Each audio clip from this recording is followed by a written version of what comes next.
Good evening and welcome to the Weekly News Digest. I'm Diana Idris, bringing you the key moments that define this week. Our team of dedicated journalists at Otyrar TV has been working tirelessly to keep you informed.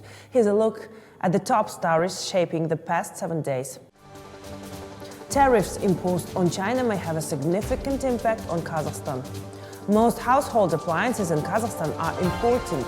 To accept or not to accept, the question of gifts and corruption in Kazakhstan. Kazakhstani drivers must pay vehicle tax by April 1st. Do you have a job? The key question at the job fair in Shymkent. Why are more young people in Kazakhstan delaying marriage? Free consultations help parents of children with heart conditions in Shymkent. A father's gift, kidney transplant saves 23-year-old in Shymkent.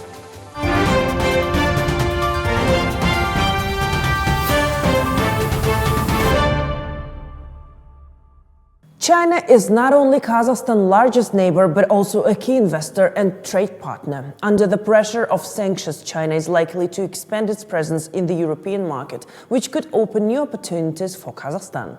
Transit routes may play a crucial role in the redistribution of cargo flows. This presents a chance to mobilize economic potential, develop logistics infrastructure, and offer China favorable conditions for cooperation. However, experts highlight the question of whether Kazakhstan's infrastructure is ready to significantly increase the volume of cargo transportation via railway and road routes, as well as through the ports of Korok, where the country lacks its own fleet. Another important factor is whether Azerbaijan is prepared to handle the increased cargo volume. Additionally, Kazakhstan could take advantage of the situation by registering Chinese goods under a national brand and exporting them to the United States. However, this would need to be done carefully to avoid secondary sanctions. At the same time, the slowdown in China's economic growth could negatively impact Kazakhstan. Since China remains one of the largest oil consumers, a decline in demand, such as last year's 2% decrease, could affect global oil prices and China's ability to support neighboring countries involved in major infrastructure projects. While some experts suggest that tariffs could improve the financial well-being of American citizens, they also warn that United States exporters will likely face retaliatory measures. Kazakhstan Ministry of Trade has been assessing various scenarios regarding the impact of the US-China trade war on the country. According to Vice Minister of Trade and Integration Kairat Toribayev, the risk of an influx of Chinese goods into Kazakhstan remains low. He explained that China produces a vast range of goods, but demand for them in the US differs significantly from demand in Kazakhstan. Therefore, a massive overflow of Chinese products in the local market is unlikely. Moreover, the redistribution of these goods to Kazakhstan would be complicated due to certification and registration requirements. It is worth noting that United States President Donald Trump signed an order imposing tariffs on import from Canada, Mexico, and China. The new policy includes a 25% tariff on Canadian goods, a 10% tariff on Canadian energy resources, and 25% tariff on Mexican imports. Additionally, a 10% tariff has been introduced on goods imported from China.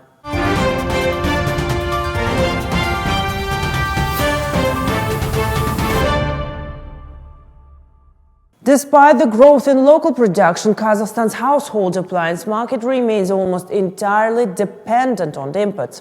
Domestic manufacturers primarily focus on producing simpler appliances, while more technologically advanced products such as refrigerators and washing machines are not manufactured in the country at all.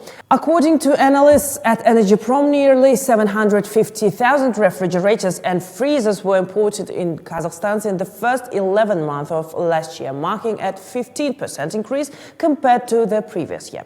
The import of washing machines, mixers, and grinders has also grown significantly. A similar trend is observed with vacuum cleaners. More than 500,000 units were imported in 2024. Additionally, there was a notable rise in the import of fans and range hoods, with approximately 7.5 million units delivered to Kazakhstan. Entrepreneurs note that European countries remain the main suppliers of household appliances to Kazakhstan. These are large-scale manufacturers manufacturers with globally recognized brands. Retailers report that Italy, Poland and Spain are among the top suppliers. At the same time, in southern Kazakhstan, where construction is booming, consumers tend to equip their homes with two kitchens, a showcase kitchen and a functional one. For everyday use, buyers often prefer more affordable brands from Turkey and China, as long as they come from reputable factories.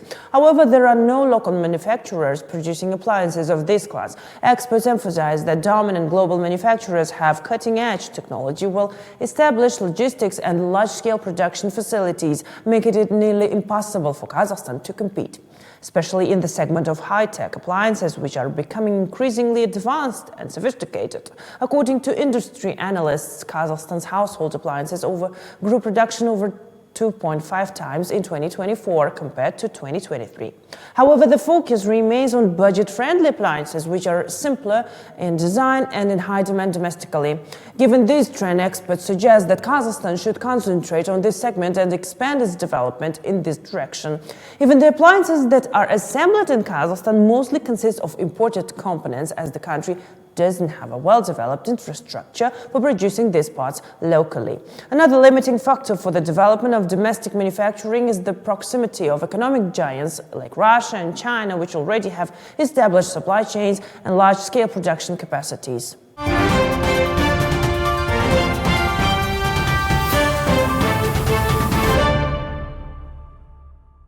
According to Lan Sarkulov, first deputy chairman of the anti-corruption service, any gift exceeding 2 MRP is considered a bribe if there is a causal link between the giver and the recipient. He explains that tipping at a cafe as a gesture of gratitude doesn't raise concerns, as nothing is expected in return. However, if a person offers something of value in exchange for preferential treatment, it falls under corruption. For instance, when a patient visits a doctor and is informed that they are 25th on the waiting list for surgery, but then suggests perhaps there's a way to resolve this issue, this raises red flags. In such cases, offering, promising or demanding a bribe is strictly prohibited. However, a box of chocolates as a token of appreciation for a teacher or doctor isn't classified as bribery. Both givers and recipients must be aware of the legal framework to avoid unintentionally violating anti-corruption laws. Ignorance of the law doesn't exempt one from responsibility. For government officials and individuals under anti-corruption restrictions, accepting any gifts, regardless of value, is strictly prohibited, with penalties ranging from administrative fines to criminal liability. Restrictions also apply to civil servants, including education and healthcare workers, who are allegedly prohibited from accepting gifts exceeding 10 MRP. Additionally, internal ethical guidelines regulate such matters within specific professions. Alexei Koloskov, as deputy head of the Anti-Corruption Agency's department in Shymkent, explains that voluntary gifts of birthdays or holidays are not considered a crime. However, there are strict limitations in cases where a patient is receiving treatment at a medical institution. A new legislative initiative proposes criminal liability for promising or offering a bribe. But experts question whether this will lead to excessive prosecutions and how intent will be proven in such cases. According to lawyer Evgeny this approach is ineffective, as it focuses on low-value bribes while billions of tenge are being transferred abroad. He believes that tightening restrictions on gifts is merely symbolic and will have little impact on the larger corruption problem. For private citizens, giving a 20,000 tenge bouquet to a doctor or teacher without expecting anything in return is not considered a bribe. However, for government officials, the rules are far stricter. They are completely banned from accepting gifts. If a gift is received without their knowledge, they must return it to a special fund within 7 days. Failure to comply could result in administrative penalties.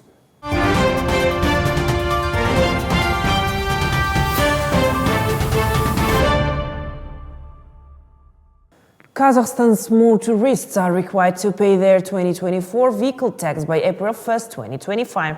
The tax rate varies depending on the engine capacity of the vehicle. Tax authorities in Shymkent are actively conducting inspections to identify non-compliant drivers at their registered addresses. However, in some cases, debtors cannot be located at their listed residences as expected. As of late December, over 500,000 drivers in Shymkent had unpaid vehicle tax debt collected effectively owing the state more than 250 million tenge. Some of these debts have accumulated over several years. Notably, approximately 80 million tenge is owed by owners of serfs with engines exceeded 4 liters. According to Nurlabay Ilishev, chief specialist at the State Revenue Department for Al-Farabi district, some migrants registered in Shymkent have accrued 2.7 million tenge in outstanding taxes.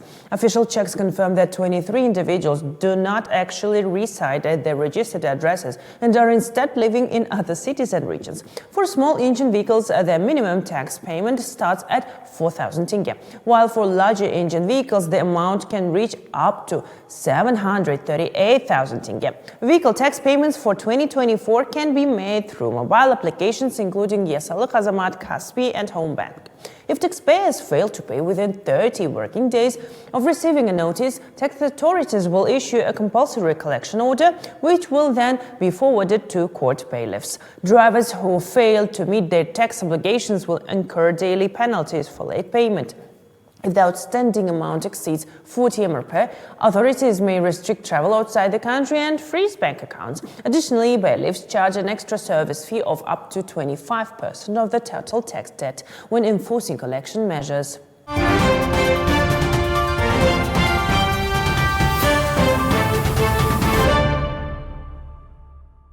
Do you have a job? This was the most frequently asked questions at the Shymkent job fair, where job seekers were offered 1,000 permanent and 1,500 temporary job opportunities.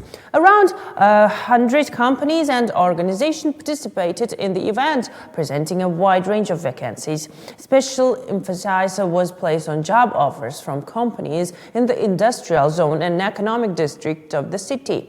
More than half of the available positions are also listed on the Yanbek.kz portal, allowing job seekers to explore them online.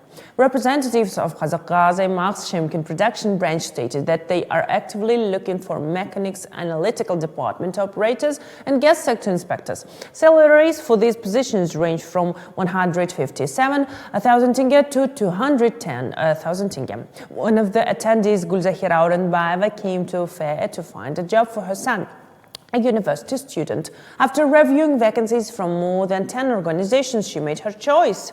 According to her, the offered conditions fully meet her expectations. The company provides a salary of 200,000 tenge, social benefits, and career growth opportunities. She emphasized that these benefits, along with transportation and meals, were the deciding factors, and she is no longer considering other vacancies for her son. The job fair also featured vacancies for people with disabilities and citizens registered under probation programs. Alongside university and college graduates, high school students also attended the event to explore in-demand professions and receive career guidance. According to the director of the Labor Mobility Center in Shymkent, Baghdad Arkabayev, the event was organized as part of the Year of Skilled Professions following the directive of the president.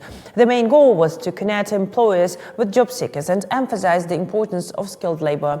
The fair concluded with a concert, and Deputy Akim of Shymkent, Sarsen Kurambek, confirmed that such events will now be held annually in the city. He noted that these initiatives aim to establish direct communication between employees and job seekers, while also assisting young people in finding employment. As part of the Year of Skilled Professions, the Shymkent Akimat is actively collaborating with 40 technical and vocational colleges, as well as strengthening partnerships with local enterprises to create new jobs and train skilled professionals.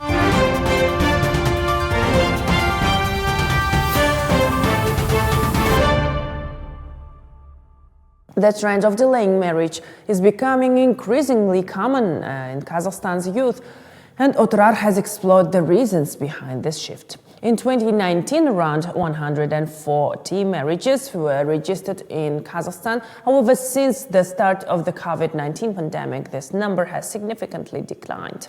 By 2023, the number of registered marriages had dropped to 120,000.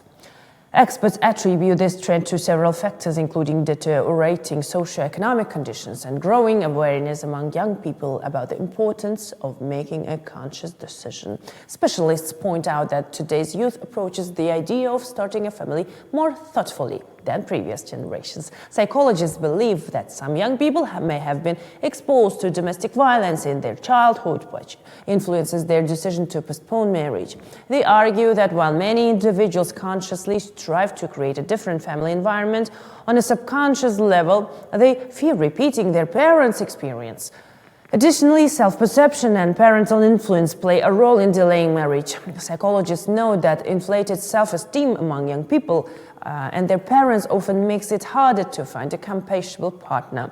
Another growing concern is the rise of online dating, which experts warn carries significant risks. Criminals increasingly use the internet not for genuine connections, but for manipulation and deception. Many people express skepticism about finding a life partner through social media, believing it to be unsafe and unreliable. Some individuals share their views on online dating, stating that meeting in person feels safer and more trustworthy. They argue that it's difficult to determine whether someone is genuine or a fraud on social media, making real-life interactions a more reliable way to get to know a potential partner. However, the decline in marriages is not the only issue. Kazakhstan also faces a rising divorce rate. Statistics reveal that the country currently ranks 7th in the world for the number of divorces. Experts expressing growing concerns over this trend and emphasize the need for a deeper analysis of the underlying causes.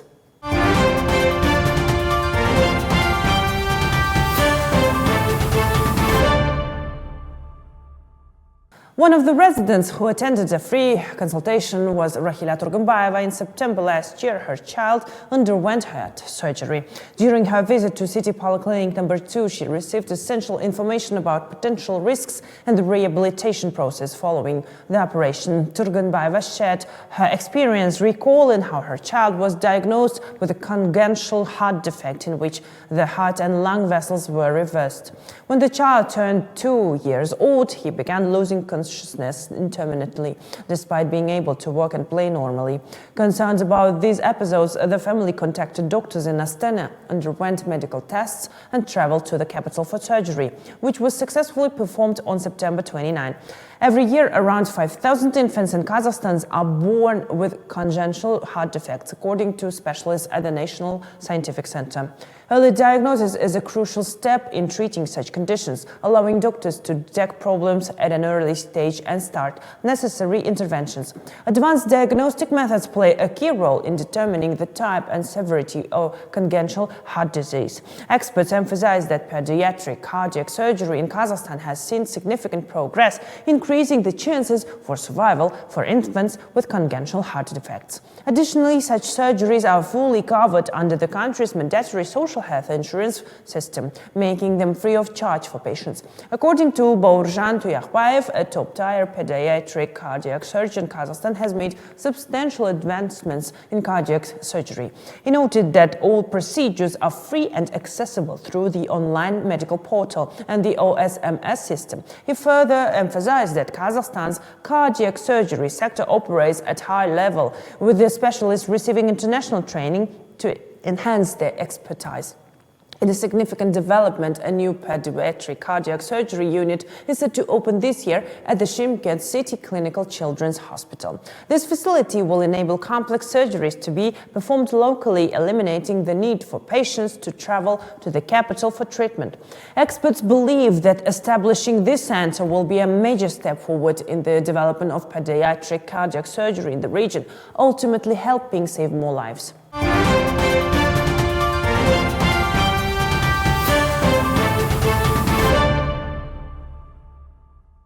For 23-year-old Mirjan Maiden, the fight against kidney disease had been ongoing since 2018. Despite undergoing medical treatment in Astana and Almaty, his condition continued to deteriorate, leaving him completely dependent on hemodialysis in recent months, a procedure his body could no longer function without. His chance at a new life came from his own father, who selflessly decided to become his kidney donor. According to Nurlubay Musabekov, the kidney donor and father of the patient, he is feeling well after the operation and is grateful to the doctors at City Clinical Hospital number 1 for their professionalism He shared his relief and joy, stating that his son is already feeling much better, which brings him great happiness. As a father of 4 children and a farmer, he expressed gratitude for being able to help his son regain his health. Mirjan's first symptoms, swelling, fatigue, and urination issues, began 7 years ago. Over time, his condition worsened, ultimately making him dependent on dialysis machines. The kidney transplant became his only hope, offering him not only a chance at full recovery, but also the opportunity to return to a normal life. Following the surgery, Mirjan Madan expressed deep gratitude, stating that he is now free from dialysis and finally feels like a healthy person again.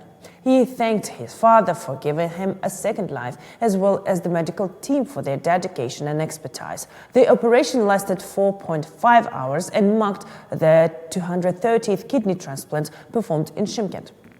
The first such procedure at City Clinical Hospital No. 1 took place in 2013. In addition to kidney transplants, the hospital has also successfully conducted liver transplants with 32 procedures performed to date.